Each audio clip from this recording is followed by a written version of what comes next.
Je voudrais vous parler d'un poème qui s'intitule Le mot et la chose.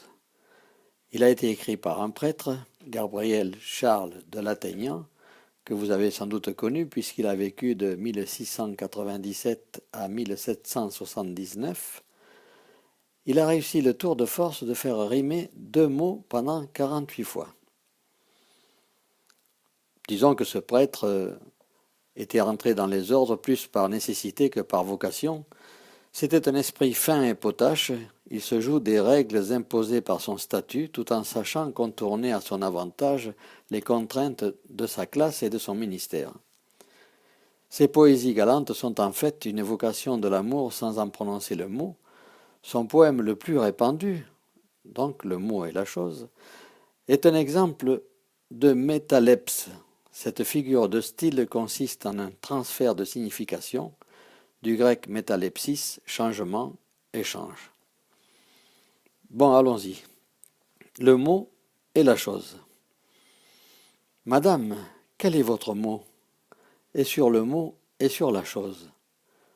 On vous a dit souvent le mot, on vous a souvent fait la chose.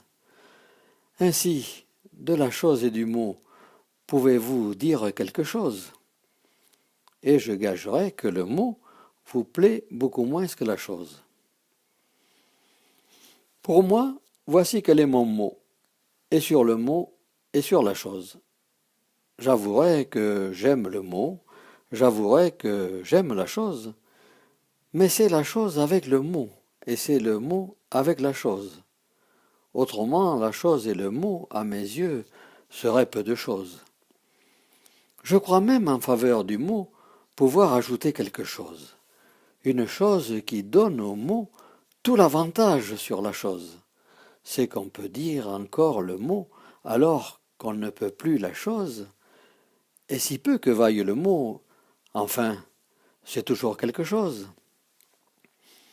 De là, je conclus que le mot doit être mis avant la chose, que l'on doit n'ajouter un mot qu'autant que l'on peut quelque chose, et que pour le temps où le mot viendra seul, hélas, sans la chose, il faut se réserver le mot pour se consoler de la chose. Pour vous, je crois qu'avec le mot, vous voyez toujours autre chose.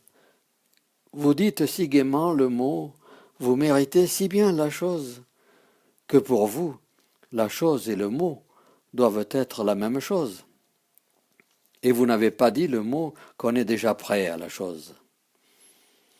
Mais quand je vous dis que le mot vaut pour moi bien plus que la chose, vous devez me croire à ce mot, bien peu connaisseur en la chose. Eh bien, voici mon dernier mot, et sur le mot et sur la chose.